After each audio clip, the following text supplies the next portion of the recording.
एकांतवास का ग्रंथ। एकांत खिलवत यानी एकांत को बोलते। एकांत यानी एक वस्तु से दूसरी वस्तु नहीं होनी चाहिए।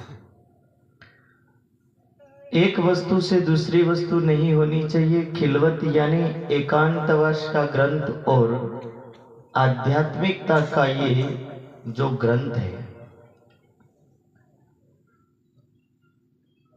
इसमें केवल अपनी केवल्य भाव की अवस्था को वर्णन किया। केवल्य भाव क्या होता है कि जब व्यक्ति भक्ति करता है तो भक्ति के अंदर भजन करेगा, सब कुछ करेगा, आरती करेगा, सेवा पूजा करेगा, लेकिन सब कुछ जब एक तरफ हो जाएगा और वृत्तय पंचतय क्लिष्टा अक्लिष्टा, योग दर्शन में एक सूत्र आता है कि 5 प्रकार की वृत्ति है, क्लिष्ट और अक्लिष्ट। वृत्ति क्या होती है? वृत्ति वो होती है कि जिसकी तरफ हम भागे, इसका नाम क्या है? वृत्ति। वृत्ति यानी जो हमें आकर्षित करे, किसी चीज से हम प्रभावित हो और प्रभावित हो वो जैसा चाहे वो हमें नचा सके, उसी का नाम क्या है? वृत्ति है। तो कह रहे कि मैं बिन में मरे नहीं। वृत्ति में ये भी एक चीज है कि यदि हमारी जो 5 प्रकार की वृत्तियां हैं, इनमें यदि ये एक मैं भी एक हमारे आध्यात्मिक जीवन की बाधक है। और मैं क्या चीज है? एक मैं होता है व्यक्ति को जीव का मैं, जो कहा जाता है कि ब्रह्मांड बना तब का भी एक अहंकार माना जाता है, जिसको महतत्व से बाद उत्पन्न माना जाता है, जिसको कहते हैं सत्व रजस तमसा तमसास्त्या प्रकृति प्रकृतिर महतो महता अहंकार। तो कह रहे कि जो अहंकार है एक प्रकृति का अहंकार है, और वो प्रकृति के अहंकार के साथ साथ एक अहंकार जीव का है जो अंतस्करण के साथ जुड़ा हुआ हो, और एक अहंकार परम धाम का होना चाहिए। तो कितने हो गए? 3 हो गए। बोलिए जरा। ठंड मुझे भी लग रही और आपको भी लग रही, समान समान है। ऊपर वालों को थोड़ी ज्यादा ठंड है। आज मैंने भी बांधा है क्योंकि लग ही रहा है कि कुछ ज्यादा है। तो अहंकार कितने हो गए? 3 हो गए। अब अहंकार के अंदर एक व्यक्ति को जो अंतस्करण का अहंकार है, इस अंतस्करण के अहंकार प्रकृति के अहंकार को हमें कोई लेना देना नहीं है। वो आदिनारायण में उत्पन्न होता, हमारे में उत्पन्न होता नहीं। क्योंकि वो अहंकार जब उत्पन्न होता है तो वो कहता है एको हम बहुश्य, मैं अकेला हूं और बहुत सारा हो जाऊं, तो वो कईयों को इन्वाइट कर लेता है और एक में से अनेकों उत्पन्न करके दिखा देता है।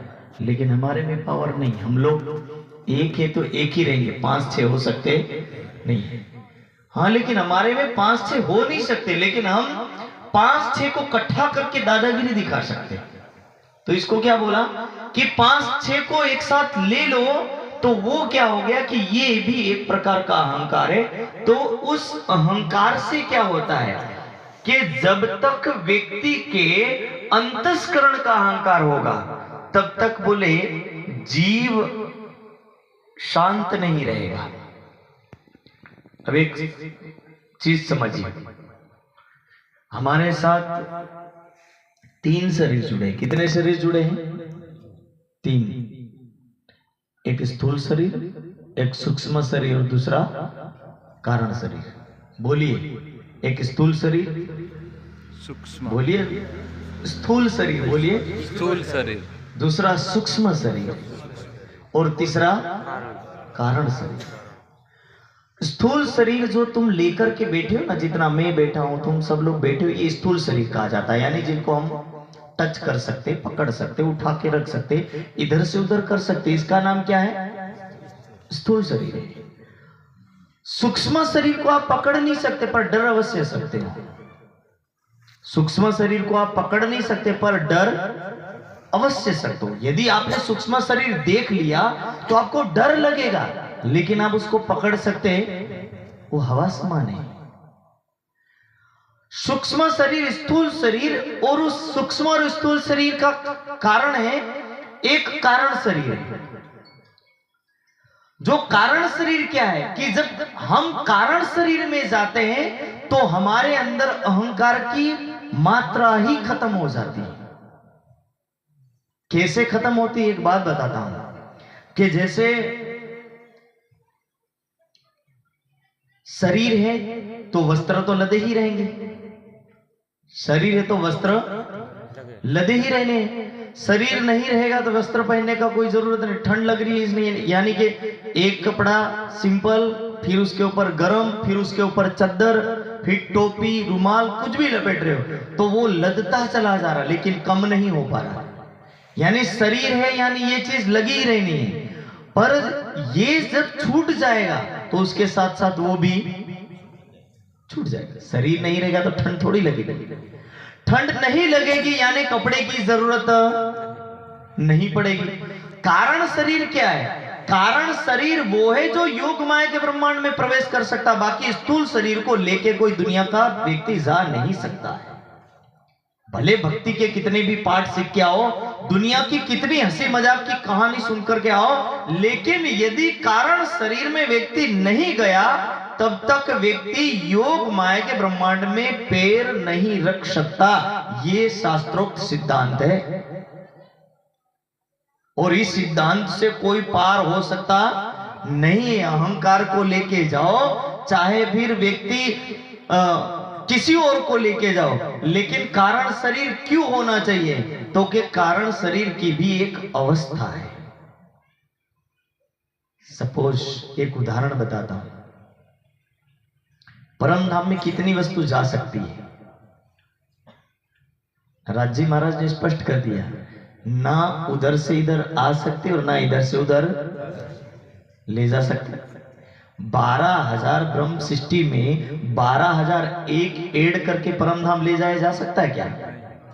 नहीं जा सकता। जब नहीं जा सकता तो सोचो कि उसमें ऐड ही नहीं है, तो हम यदि अंतस्करण को लेके जाएंगे तो अंतस्करण के अंदर भरी हुई चीज भी तो साथ में जाएगी ना, वो भी तो साथ में जाएगा। इसलिए सिस्टम बना दी। स्थूल शरीर कहां तक? तो बोले धरती तक, उससे आगे जाने का अधिकार नहीं। वो कितने लोकों में घूम सकता? तो बोले पृथ्वी, द्यू और अंतरिक्ष, 3 लोकों में घूम सकता, उससे चौथे लोक में वो जा सकता नहीं। किसकी बात कर रहा हूं? ये जो दिख रहा है ये कितने लोकों में घूम सकता है? 3 लोकों में, पृथ्वी, द्यू और अंतरिक्ष। पृथ्वी, द्यू, अंतरिक्ष क्या होता है?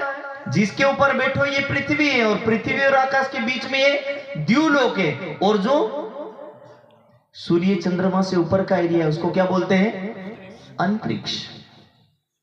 तो इन एरिया में शरीर घूम सकता है, लेकिन यदि अंतरिक्ष से पार होना है तो बोले तुम्हारा स्थूल शरीर जा सकता नहीं, क्योंकि उसको यहां छोड़ के जाना पड़ेगा। क्यों? क्योंकि ये स्थूल शरीर की अवधि यहां तक लिमिट कर दी। फिर सूक्ष्म शरीर कहां ले जाएगा? तो बोले सूक्ष्म शरीर, यदि तुम 3 लोकों को पार कर रहे हो तो भूवर लोक शुरू हो रहा है तो भूवर लोक में जा सकता। कौन सा शरीर जाएगा? सूक्ष्म शरीर। फिर कहां जाएगा? तो बोले स्वर्ग लोक में जा सकता, जन लोक में जा सकता, महर लोक में जा सकता, तप लोक में जा सकता, सतलोक में जा सकता, महाशून्य निराकार तक सूक्ष्म शरीर जा सकता है। पर महाशून्य से परे सूक्ष्म शरीर नहीं जाता है। और जब नहीं जाता है तो वहां कौन सा शरीर जाता है? तो बोले कह रहे कि कारण शरीर जाता है। कौन सा शरीर जाता है? अब सूक्ष्म शरीर में क्या आता है? सूक्ष्म शरीर में आता है आपकी ज्ञान इंद्रियां, कर्म इंद्रियां और अंतस्करण। तो कह रहे कि यदि गाली भी देता है ना व्यक्ति, गाली तो छोड़ो, मन में सोचता है, उल्टा सीधा सोचता है एक दूसरे के बारे में भी। आप लोग बैठे हो, बहुत सारे उल्टा पुल्टा कुछ सोच भी रहे होंगे, पता नहीं क्या बोलता रहता है, ये भी तो सोच ही रहे होंगे। नहीं सोच रहे नहीं, जो सोच रहे हो ये भी तुम्हारे अंदर फिट हो रहा है। और जो फिट हो रहा है इनका वजन कहां तक झेला जा सकता है? तो बोले ये ज्यादा से ज्यादा वैकुंठ तक जा सकता है, ज्यादा से ज्यादा महाशून्य निराकार तक जा सकता, उससे आगे ये जा सकता नहीं। तो जो मेमोरी पावर है आपका, जिसको बोलते हैं ना कि स्वर्ग जाने का मेथड, स्वर्ग जाने की चीजें कहां लिखी रहती है? तो तुम्हारे चित्त में। कहां लिखी रहती है? चित्त में। यदि आप स्वर्ग जा रहे हो, नरक जा रहे हो, कहीं भी जा रहे हो, कि ये तुम्हारी सारी चीजें तुम खुद लेके जा रहे हो, कोई और उसको डिसीजन नहीं लेता ऊपर वाला कि मेरे पास फाइलें पड़ी है, तुम आओ फलाना नाम का जो व्यक्ति है उसकी मैं फाइल खोलूंगा मर जाने के बाद, फिर उसको मैं ऐड करूंगा, स्वर्ग में ले जाना कि यहाँ ले जाना। नहीं, उसको कहां जाना है कहां नहीं जाना वो खुद लेकर के जाता है, खुद उसके हृदय को खोल के दिखाता कि मैं इसके लायक हूं। गालियां भरी होगी, दुनिया भर के पाप भरे होंगे, तो ऊपर वाला सीधा डिसीजन बोलेगा नरक में इसके ट्रांसफर कर दो। और उससे ज्यादा यदि कोई कहां जाएगा तो बोले यदि उससे अच्छे कर्म है तो वो स्वर्ग में चला जाएगा या बैकुंठ में चला जाएगा, लेकिन कारण शरीर जो परमधाम में जाता है या फिर इससे शुद्ध महाकारण जो शरीर है वो पार जाता है, तो उसमें क्यों वैलिड नहीं है? तो बोले इसीलिए